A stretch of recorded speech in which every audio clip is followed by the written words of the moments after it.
Raggedy Andy Stories by Johnny Gruelle. Chapter 4. The Taffy Pull. "I know how we can have a whole lot of fun," Raggedy Andy said to the other dolls.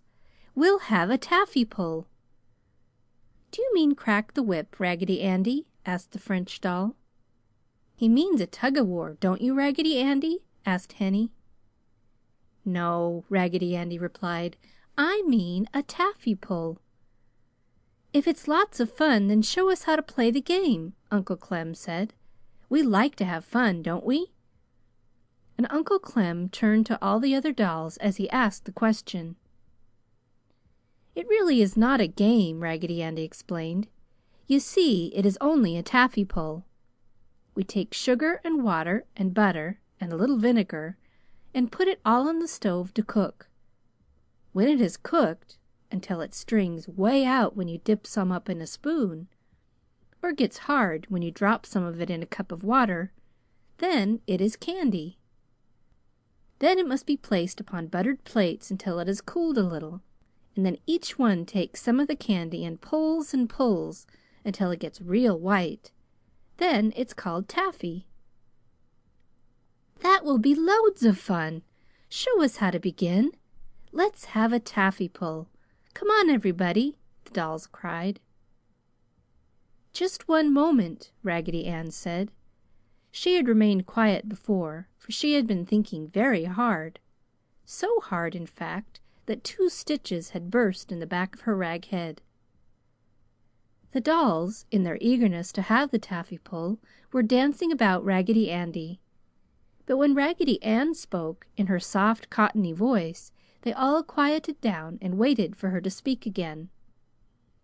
"I was just thinking," Raggedy Ann said, "that it would be very nice to have the taffy pull. But suppose some of the folks smell the candy while it is cooking?" "There is no one at home," Raggedy Andy said. "I thought of that, Raggedy Ann. They have all gone over to Cousin Jenny's house and will not be back until day after tomorrow. I heard Mama tell Marcella."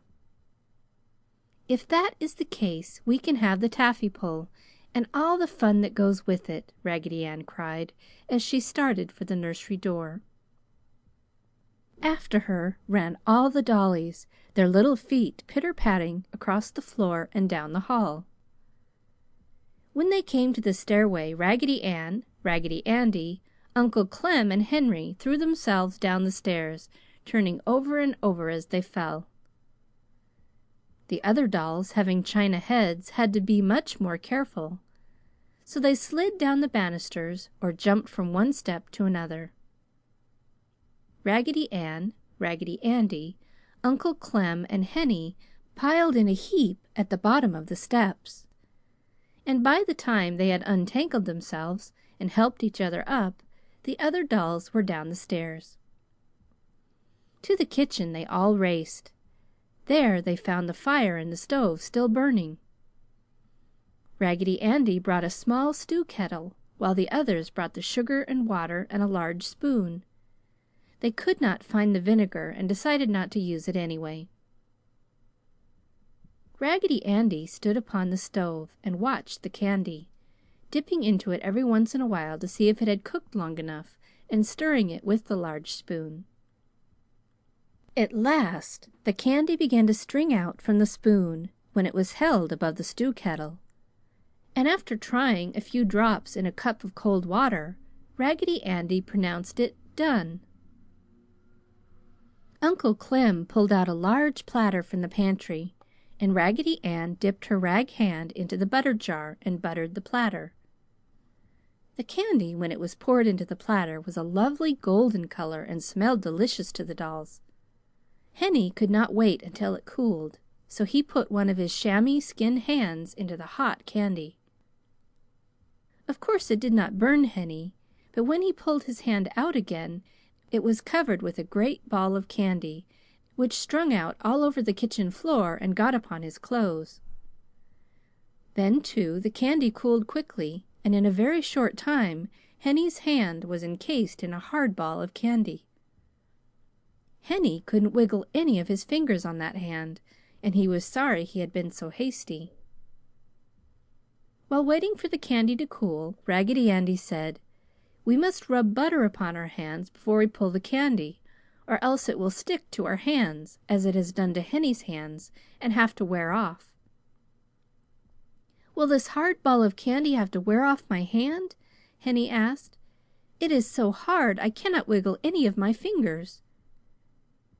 "It will either have to wear off, or you will have to soak your hand in water for a long time until the candy on it melts," said Raggedy Andy. "Dear me," said Henny. Uncle Clem brought the poker then, and asking Henny to put his hand upon the stove leg, he gave the hard candy a few sharp taps with the poker and chipped the candy from Henny's hand. "Thank you, Uncle Clem," Henny said as he wiggled his fingers. "That feels much better." Raggedy Andy told all the dolls to rub butter upon their hands. "The candy is getting cool enough to pull," he said. Then, when all the dolls had their hands nice and buttery, Raggedy Andy cut them each a nice piece of candy and showed them how to pull it.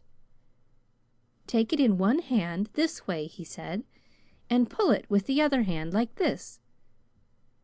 When all the dolls were supplied with candy, they sat about and pulled it, watching it grow whiter and more silvery the longer they pulled. Then, when the taffy was real white, it began to grow harder and harder, so the smaller dolls could scarcely pull it any more. When this happened, Raggedy Andy, Raggedy Ann, Uncle Clem, and Henny, who were larger, took the little dolls' candy and mixed it with what they had been pulling until all the taffy was snowy white. Then Raggedy Andy pulled it out into a long rope and held it until Uncle Clem hit the end a sharp tap with the end of the spoon. This snipped the taffy into small pieces just as easily as you might break icicles with a few sharp taps of a stick. The small pieces of white taffy were placed upon the buttered platter again, and the dolls all danced about it, singing and laughing, for this had been the most fun they had had for a long, long time. "But what shall we do with it?" Raggedy Ann asked. "Yes, what shall we do with it?" Uncle Clem said. "We can't let it remain in the platter here upon the kitchen floor. We must hide it or do something with it." "While we are trying to think of a way to dispose of it, let us be washing the stew kettle and the spoon," said practical Raggedy Ann. "That is a very happy thought, Raggedy Ann," said Raggedy Andy, "for it will clean the butter and candy from our hands while we are doing it." So the stew kettle was dragged to the sink and filled with water, the dolls all taking turns scraping the candy from the sides of the kettle and scrubbing the inside with a cloth. When the kettle was nice and clean and had been wiped dry, Raggedy Andy found a roll of waxed paper in the pantry upon one of the shelves. "We'll wrap each piece of taffy in a nice little piece of paper," he said. "Then we'll find a nice paper bag and put all the pieces inside the bag and throw it from the upstairs window when someone passes the house so that someone may have the candy." All the dolls gathered about the platter on the floor, and while Raggedy Andy cut the paper into neat squares, the dolls wrapped the taffy in the papers. Then the taffy was put into a large bag, and with much pulling and tugging it was finally dragged up into the nursery, where a window faced out toward the street. Then, just as a little boy and a little girl, who looked as though they did not ever have much candy, passed the house, the dolls all gave a push and sent the bag tumbling to the sidewalk. The two children laughed and shouted, "Thank you," when they saw that the bag contained candy, and the dolls, peeping from behind the lace curtains, watched the two happy-faced children eating the taffy as they skipped down the street. When the children had passed out of sight, the dolls climbed down from the window. "That was lots of fun," said the French doll, as she smoothed her skirts and sat down beside Raggedy Andy. "I believe Raggedy Andy must have a candy heart, too, like Raggedy Ann," said Uncle Clem. "No," Raggedy Andy answered. "I'm just stuffed with white cotton, and I have no candy heart. but some day perhaps I shall have." "A candy heart is very nice," Raggedy Ann said. You know she had one. "But one can be just as nice and happy and full of sunshine without a candy heart." "I almost forgot to tell you," said Raggedy Andy, "that when pieces of taffy are wrapped in little pieces of paper, just as we wrap them, they are called kisses." End of chapter 4.